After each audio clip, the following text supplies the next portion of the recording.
전능하사 천지를 만드신 하나님 아버지를 내가 믿사오며 그 외아들 우리 주 예수 그리스도를 믿사오니 이는 성령으로 잉태하사 동정녀 마리아에게 나시고 본디오 빌라도에게 고난을 받으사 십자가에 못 박혀 죽으시고 장사한 지 사흘 만에 죽은 자 가운데서 다시 살아나시며 하늘에 오르사 전능하신 하늘 옆에 앉아 계시다가 저리로서 산 자와 죽은 자를 심판하러 오시리라. 성령을 믿사오며 거룩한 공예와 성도가 서로 교통하는 것과 죄를 사해 주시는 것과 몸이 다시 사는 것과 영원히 사는 것을 믿사옵나이다. 아멘. 찬송가 450장 찬송하시겠습니다.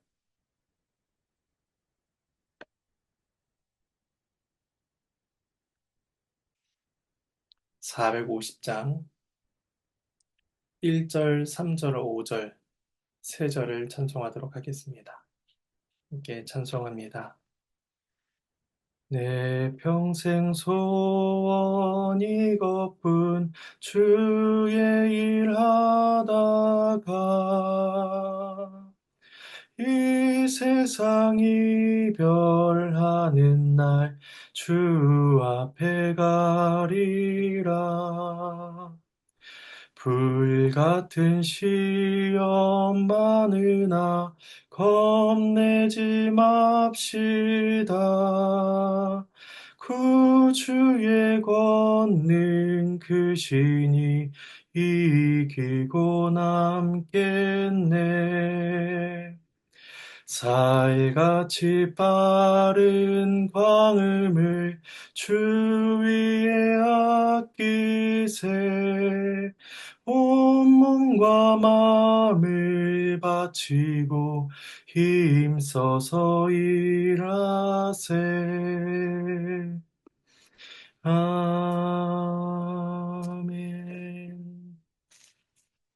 네, 함께 보실 말씀은 디모데 후서 4장 1절에서 8절까지 말씀입니다. 디모데 후서 4장 1절에서 8절까지 말씀입니다. 말씀은 본문을 살피는 가운데 봉독하도록 하겠습니다. 오늘 본문 앞에 3장 16, 17절에서는 성경의 기능과 능력에 대해서 바울이 설명을 합니다. 그리고 이어진 오늘 말씀은 바로 그 성경 말씀을 전하고 가르쳐야 된다라는 것을 디모데에게 명령하고 있습니다. 이제까지 바울이 그 가르치고 전하는 일을 감당했듯이 디모데 역시 그 일을 이어받아서 말씀을 전해야 하는 것입니다. 오늘 말씀은 세 단락으로 나누어 보도록 하겠습니다. 먼저 1절과 2절은 말씀 전파를 위한 명령입니다. 말씀을 봉독합니다. 하나님 앞과 살아있는 자와 죽은 자를 심판하실 그리스도 예수 앞에서 그가 나타나실 것과 그의 나라를 두고 엄히 명하노니 너는 말씀을 전파하라. 때를 얻든지 못 얻든지 항상 힘쓰라. 범사의 오래 참음과 가르침으로 경책하며 경계하며 권하라. 하나님의 감동으로 된 성경이 사람을 의로 교육하여 하나님의 사람으로 온전하게 만드는 것이라면 디모데는 마땅히 그것을 전해야만 합니다. 디모데에게 맡겨진 그 일은 매우 중요한 것이기에 바울은 디모데를 향해서 엄숙한 명령을 합니다. 그것은 하나님, 또 심판자로 오실 예수님의 재림, 하나님의 나라를 두고 명하는 것입니다. 디모데가 맡은 복음은 하나님께서 주신 것이며 하나님의 말씀입니다. 바울은 자신의 이름과 자신의 권위로서 이 명령을 하는 것이 아니라 그것을 너에게 주신 하나님을 의식하며 살아라. 그것을 의식하며 전하라. 이렇게 말하고 있는 것입니다. 디모데 역시 자신이 하나님의 종이며 하나님의 말씀을 전하는 자라라는 인식을 가지고 있어야 했던 것입니다. 두 번째로 예수님은 산자와 죽은 자를 심판하실 분으로 묘사되고 있습니다. 사람이 어떠한 상황에 처해 있든지 살아있든지 죽어있든지 상관없이 모든 인류는 마지막 때에 그리스도께서 주관하신 그 심판을 피할 수 없을 것입니다. 이것은 디모데에게 주어진 사명의 엄중성을 강조해 줍니다. 그리고 마지막으로 하나님의 나라를 언급하고 있는데 디모데가 전할 복음은 이 세상에 관한 것이 아니라 다가올 하나님의 나라에 관한 것입니다. 그러므로 그는 이 땅이 아닌 그 하나님의 나라를 바라보아야 하며 그 나라를 위해 살며 그 나라를 위한 복음을 전해야 했던 것입니다. 그래서 2절에서는 그 엄숙한 명령을 받아서 어떻게 그가 행해야 되는가 5개의 명령이 주어지고 있습니다. 첫째는 말씀을 전파해야 합니다. 디모데는 말씀을 보존하거나 듣고 순종하는 것으로 그쳐서는 안 됩니다. 목소리를 높여 전해야 하며 담대하게 그것을 많은 사람들에게 알리고 전해야 합니다. 두 번째는 항상 힘써야 한다는 것입니다. 힘쓰라는 말은 대기하다, 항상 준비된 상태로 있다 라는 뜻을 가지고 있습니다. 그러니까 집요함과 긴급함을 잃지 않고 언제든지 복음을 전달할 수 있도록 준비해야 됩니다. 때를 얻든지 못 얻든지 환영을 받든지 환영을 받지 못하든지 복음을 전하기 위해 힘써야 합니다. 세 번째는 경책해야 합니다. 이것은 잘못을 지적하고 교정하라는 뜻입니다. 어떤 사람들은 거짓 교사들의 가르침에 의해서 의심하며 그릇된 길로 나아갔습니다. 그들을 향해서 분명한 증거를 제시함으로써 깨닫게 된다, 돌이키게 된다라고 말을 합니다. 네 번째는 경계해야 합니다. 성도들 중에는 죄에 빠진 자들도 있었습니다. 명백하게 드러난 죄는 부드러운 말로 말하고 그냥 그치는 것이 아니라 책망하여 그가 돌아서게 해야 합니다. 다섯 번째는 권해한다는 것입니다. 성도들이 행해야 될 올바른 길을 적극적으로 가르치고 제시하고 계속해서 명해야 됩니다. 이 일들은 범사의 오래 참음과 가르침으로 행해져야 되는데 이것은 인간적인 논리와 기술로서 변화시키고 결단시키려 하지 않아야 된다는 것입니다. 복음을 전하는 자의 자세는 신실함입니다. 신실하게 맡은 바를 성실히 감당할 때에 그때 하나님께서 각자에게 은혜를 베푸실 것입니다. 그리고 복음 전파에는 가르침, 즉 성경이 증거하는 교리가 전해져야 합니다. 그것이 경책, 경계, 권하는 것, 어떤 것이라 할지라도 그 안에는 교리적인 가르침이 담겨서 그 성도들에게, 사람들에게 전해져야 하는 것입니다. 디모데가 이렇게 여러 자세로서 복음을 전해야 하는 이유는 진리를 거부하는 사람들이 나타날 것이기 때문입니다. 그래서 바울은 3절에서 5절 말씀을 통해서 진리를 싫어하는 사람들과 또 디모데의 직무가 어때야 되는가 그것을 말씀합니다. 말씀을 봉독하겠습니다. 때가 이르리니 사람이 바른 교훈을 받지 아니하며 귀가 가려워서 자기의 사욕을 따를 스승을 많이 두고 또 그 귀를 진리에서 돌이켜 허탄한 이야기를 따르리라. 그런 너는 모든 일에 신중하여 고난을 받으며 전도자의 일을 하며 내 직무를 다하라. 때가 이르면 사람들이 말씀의 교훈을 듣기를 싫어하고 이단적인 가르침을 따라갈 때가 올 것입니다. 그리스도께서 분명히 재림하실 것이지만 그 날이 임하기 전에는 어둡고 어려운 때 역시 온다는 것입니다. 그때 사람들은 귀가 가려워 자기의 사욕을 따를 스승을 많이 두게 됩니다. 귀가 가렵다는 것은 자신들의 탐욕과 본성을 만족시키기 위해서 자신들의 귀를 즐겁게 해주는 것에 집중하는 모습을 보여줍니다. 바울은 이미 앞서 3장 1절에서 5절 말씀을 통해서 말세의 사람들이 보일 태도를 설명하였습니다. 그들은 하나님보다 자신을 더 사랑하며 탐욕을 쫓는 자들로서 진리의 말씀을 싫어합니다. 가려운 곳을 긁어주듯이 자신의 필요를 만족시켜주고 자극시켜주는 자들만을 따라가려고 할 것입니다. 말씀이 그들의 스승이 되지 못하고 자신들의 주관적인 기호에 따라서 새로운 스승, 새로운 우상을 찾아다니게 되는 것입니다. 그들은 자신들이 듣기 원하는 것을 이미 마음에 결정해 놓은 다음에 그것을 가르쳐 줄 교사를 결정하는 것입니다. 그래서 귀를 진리에서 돌이켜 허탄한 이야기를 계속해서 따르게 되는 것이죠. 진리의 말씀은 죄를 지적하지만 허탄한 이야기는 죄를 가려줍니다. 진리의 말씀은 죄로부터 돌이키게 하지만 허탄한 이야기는 그들을 죄로 나오게 할 것입니다.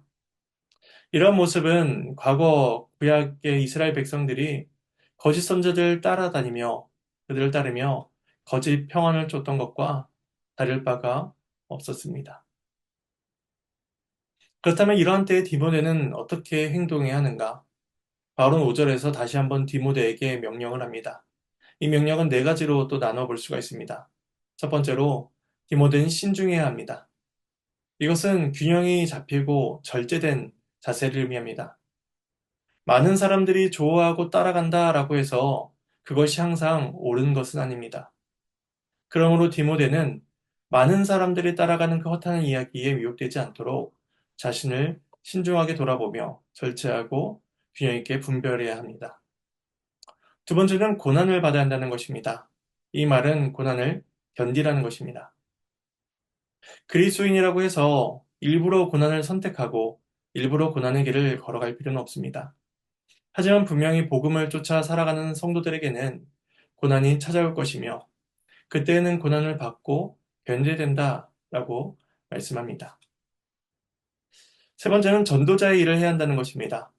사람들이 바른 교훈을 듣지 않으려 할지라도 디모데는 복음을 전하고 그리스도를 증거하는 일을 그치지 않고 해야 합니다.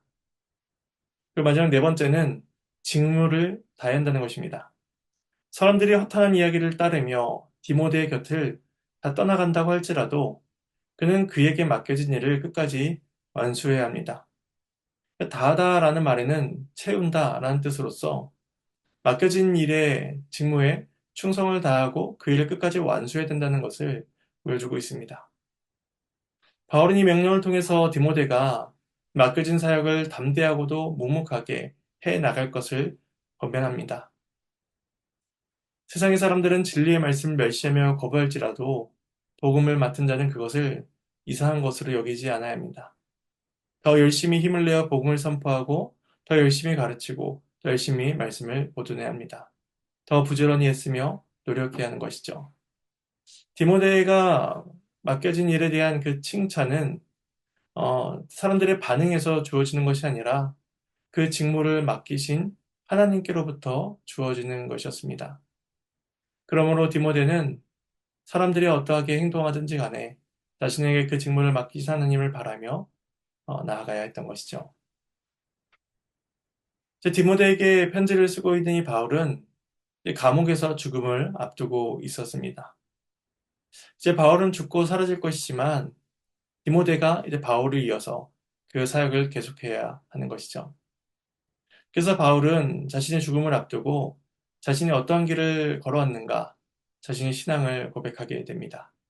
6절에서 8절 마지막 단락을 공독하겠습니다. 전제와 같이 내가 벌써 부어지고 나의 떠날 시각이 가까웠도다.